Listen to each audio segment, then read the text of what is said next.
جمعۃ المبارک کا دن اسلامی کیلنڈر میں ایک بہت بابرکت دن ہے۔ یہ مسلمانوں کے اجتماع اور بخشش و رحمت الہی کا دن ہے۔ جمعے کے دن نبی کریم صلی اللہ علیہ وآلہ وسلم پر درود بھیجنا ایک خاص مقام رکھتا ہے، اس کی ایک خاص اہمیت ہے۔ اس ویڈیو میں ہم جمعے کے دن درود شریف بھیجنے کی فضیلت کا جائزہ لیں گے، جس کی تائید مستند احادیث سے کی گئی ہے۔ یہ بہت اہم ویڈیو ہے، اس لیے آخر تک ضرور دیکھیں۔ آج ہم اسلام کی روشنی میں ایک بہت ہی خاص عبادت کی اہمیت پر بات کرنے جا رہے ہیں، اور یہ حضرت صلی اللہ علیہ وآلہ وسلم پر درود شریف بھیجنے کے بارے میں ہے۔ اسلام میں جمعے کے دن کی بہت اہمیت، بہت فضیلت ہے۔ یہ برکتوں، بخششوں اور دعاؤں کی قبولیت کا دن ہے۔ رسول اللہ صلی اللہ علیہ وسلم نے فرمایا، بہترین دن جس میں سورج طلوع ہوا وہ جمعے کا دن ہے۔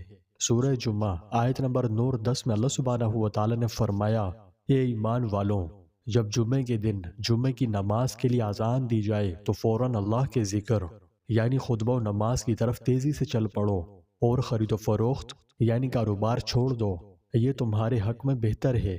اگر تم علم رکھتے ہو تو پھر جب نماز ادا ہو چکے تو زمین میں منتشر ہو جاؤ، اور پھر اللہ کا فضل یعنی رزق تلاش کرنے لگو، اور اللہ کو کثرت سے یاد کیا کرو تاکہ تم فلاح پاؤ۔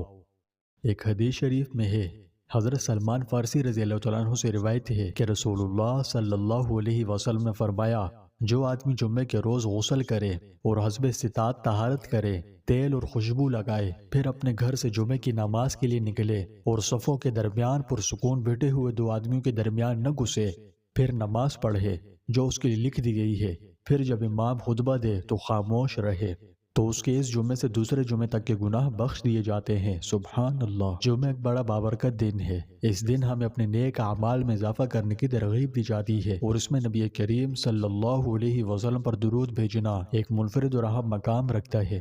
رسول اللہ صلی اللہ علیہ وسلم نے فرمایا، دنوں میں سب سے افضل دن جمعے کا ہے۔ اسی دن آدم علیہ السلام پیدا کیے گئے، اسی دن پہلا اور دوسرا سور پھونکا جائے گا، لہٰذا اس دن مجھ پر کثرت سے درود بھیجا کرو، اس لیے کہ تمہارا درود مجھ پر پیش کیا جائے گا۔ درود شریف بھیجنا صرف عبادت ہی نہیں، اللہ اور اس کے رسول سے تعلق ہے۔ رسول اللہ صلی اللہ علیہ وسلم نے فرمایا، جس نے مجھ پر ایک مرتبہ درود بھیجا، اللہ تعالیٰ اس پر 10 رحمتیں نازل فرمائے گا۔ سبحان اللہ، کیا اعزاز ہے! صرف ایک درود پر اللہ کی 10 رحمتیں، اور بس اتنا ہی نہیں، جمعے کے دن یہ ثواب کئی گنا بڑھ جاتا ہے۔ یہ حضرت صلی اللہ علیہ وسلم سے ہماری محبت اور شکر گزاری کا عمل ہے۔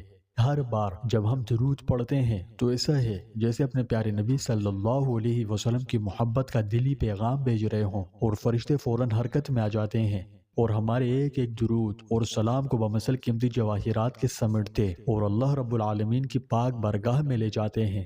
پھر حکم الہی سے اسے حضور اقدس صلی اللہ علیہ وسلم کی خدمت اقدس میں پیش کر دیتے ہیں، جس سے آپ کی مبارک آنکھوں کو ٹھنڈک ملتی ہے۔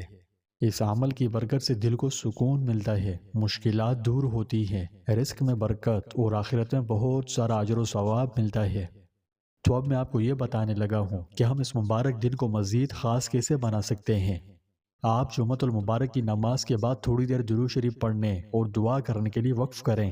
یہ نہ صرف اللہ اور اس کے رسول کے ساتھ آپ کا تعلق مضبوط کرے گا، بلکہ آپ کے گھروں میں بے پناہ برکتیں بھی لائے گا۔ کوشش کیجئے کہ جمعۃ المبارک کا پورا دن آپ کا درود شریف میں گزرے۔ پیارے بھائیوں اور بہنوں، اب تک کی باتوں سے اگر ہم کوئی نتیجہ اخذ کرنا چاہیں تو یہ کر سکتے ہیں کہ نبی کریم صلی اللہ علیہ وسلم پر ہم جو بھی درود پڑھتے ہیں، ایک ایک درود ہمارے لیے رحمت الہی، بخشش اور درجات کی بلندی ہے، گناہوں سے آلود ہمارے دلوں میں نور ہے، اور اللہ کی رحمت کی کلید ہے۔ تو آئیے نبیوں کے نبی، پیارے نبی حضرت محمد مصطفیٰ صلی اللہ علیہ وسلم پر درود بھیجنے کو اپنی عادت بنائیں، خاص طور پر جمعے کے دن، اور اللہ کی طرف سے بہت سارے انعامات و ثواب کے حقدار بن جائیں۔ اگر آپ کو لگے کہ اس ویڈیو سے کسی کو فائدہ پہنچ سکتا ہے تو اسے اپنے پیاروں تک پہنچانے کے لیے لائک، شیئر اور سبسکرائب کرنا نہ بھولیں۔ اللہ ہمارے درود کو قبول فرمائے، قیامت کے دن اپنے پیارے محبوب علیہ السلام کے قریب رہنے والوں میں شامل کرے۔